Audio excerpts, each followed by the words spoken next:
مسئلہ یہ ہے کہ وہ رپورٹ کر رہا ہے جو لاشیں ہماری ریاست نے ریاستی اہلکاروں نے گرائی ہیں، لوگوں پر اسٹریٹ فائرنگ کی ہے، مارا ہے، قتل کیا ہے لوگوں کو. مطیع اللہ جان صاحب رپورٹ کریں. اب ہم سب بات کریں گے اس پہ. کوئی ہیلتھ کے حوالے سے جو کیجولیٹی ہوئی ہے ان کے بارے میں کوئی بتایا کہ کتنے لوگ تھے اس حوالے سے؟ متی جو کلیکٹ کر رہا تھا فگر جی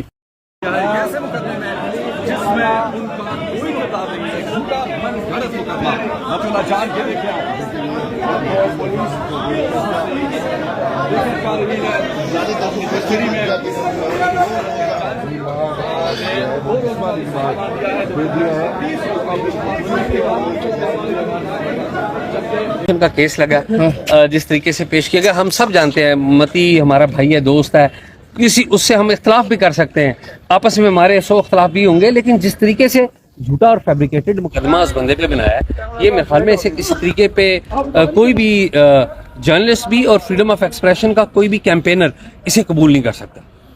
کمرہ عدالت میں آج کیا کچھ ہوا؟ متی بھائی سے آپ کی بات ہوئی، کیا کہہ رہا تھا؟ متی سے میری بات ہوئی ہے. متی نے کہا کہ اس سے تشدد کا نشانہ نہیں بنایا گیا، اس کے حوصلے متی کے بڑے بلند تھے، بڑا مطمئن تھا متی، بلکہ وہ بھی مسکرا رہا تھا کہ کس طریقے سے اس پہ یہ فیبریکیٹڈ مقدمہ جو ہے وہ بنایا. مقصد کیا ہو سکتا ہے سید صاحب؟ مقصد یہی ہے کہ مطیع اللہ جو کرٹیسائز کرتا ہے، حکومت کو کرٹیسائز کرتا ہے، اسٹیبلشمنٹ کو کرٹیسائز کرتا ہے، تو شاید مجھے تو یہی سمجھ میں آتی ہے کہ اسے سلو ڈاؤن کرنے کے لیے یہ جو وقتی طور پر اس سے کوئی فرق پڑے گا ان کی میرا نہیں خیال. میرا نہیں خیال. ابھی کوئی ہیلتھ کے حوالے سے جو کیجولیٹی ہوئی ہے ان کے بارے میں کوئی بتایا کہ کتنے لوگ تھے اس حوالے سے؟ متی جو کلیکٹ کر رہا تھا فگر جی اس میں 2 پمز میں تھے اور 3 پولی کلینک میں تھے.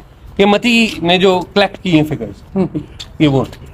اچھا اعزاز سعید صاحب، مطیع اللہ جان صاحب ایسی کون سی چیزوں پر انویسٹیگیشن کر رہے تھے جس کی وجہ سے نوبت پڑی آپ کے خیال میں مبینہ طور پر جو ان کو اریسٹ کیے گا اس فیبریکیٹڈ کیس میں؟ آپ کے بقول میرے خیال میں یہ جو متی نے انٹرویو کیے ہیں، ایک آدمی کا انٹرویو کیا ہے، وہ رینجرز کا جو ایکسیڈنٹ ہوا ہے، مجھے لگتا ہے کہ شاید یہ وہ ہو جائے. آپ کا معاملہ نہیں ہے تو کون سا معاملہ تھا؟ معاملہ آپ وہ بتا سکتے ہیں کیا معاملہ تھا، لیکن انہوں نے بتایا نہیں ہے. بالکل. آپ کا موبائل مل گیا؟ موبائل تو مل گیا، ایک مل گیا اور ایک رہتا ہے. ثاقب بھائی یہ کہانی جو ہے اس ثاقب صاحب گھبراہٹ تو نہیں ہوئی، خاص طور پہ چونکہ آپ کا پہلی بار ہم نے ایسا کوئی کیس رپورٹ کیا کہ آپ کو اٹھایا گیا؟ مطیع اللہ جان تو آتی ہیں. ایک چیز بڑی کلیئر ہے، ہمارے یہاں جو جرنلزم ہم کر رہے ہوتے ہیں اس میں یہ جو چیزیں ہیں ہمارے ذہن میں ہوتی ہیں، ان کا آنا جانا یہ میٹر نہیں کرتا، اگرچہ ہم اس کو سپورٹ نہیں کرتے، لیکن یہ ہے کہ یہ چیزیں دبا نہیں سکتی.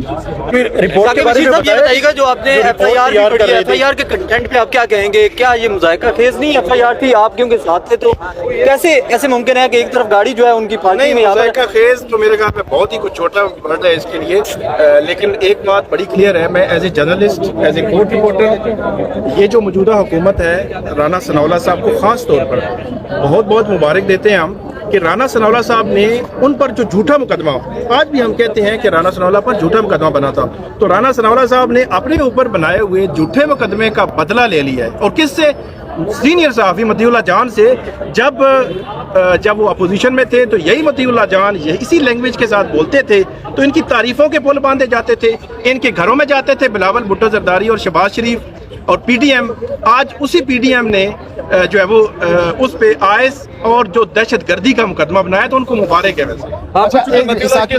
تو حکومت نے کوئی رابطہ کیا آپ سے کہ چاہے جس کی ہدایت ہمیں پتہ ہے کس کے آرڈر پر یہ ایف آئی آر ہوا ہے، اور ہمیں پتہ ہے کہ مطیع اللہ جان سے مسئلہ کیا ہے. مسئلہ یہ ہے کہ وہ رپورٹ کر رہا ہے جو لاشیں ہماری ریاست نے ریاستی اہلکاروں نے گرائی ہیں، لوگوں پر اسٹریٹ فائرنگ کی ہے، مارا ہے، قتل کیا ہے لوگوں کو. مطیع اللہ جان صاحب رپورٹ کریں. اب ہم سب بات کریں گے اس پہ، کیونکہ مطیع اللہ جان صاحب کی صحافت کو آپ اس طرح دبا نہیں سکتے.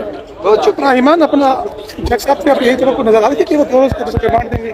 دیکھیے مجھے بالکل یہ ایکسپیکٹیشن میری توقع نہیں تھی، کیونکہ جب آپ یہ ایف آئی آر پڑھتے ہیں یہ واضح طور پر ایک جھوٹا ایف آئی آر ہے. ثاقب بشیر صاحب نے عدالت میں ایک بیان حلفی جمع کرایا ہے کہ یہ میرے ساتھ تھے، ہم دونوں اکٹھے جبرن لاپتہ کیے گئے. تو پھر اس ایف آئی آر میں کیا ٹروتھ پیچھے بچتی ہے؟ اور یہ کہنا کہ جی مطیع اللہ جان صاحب کو ان سے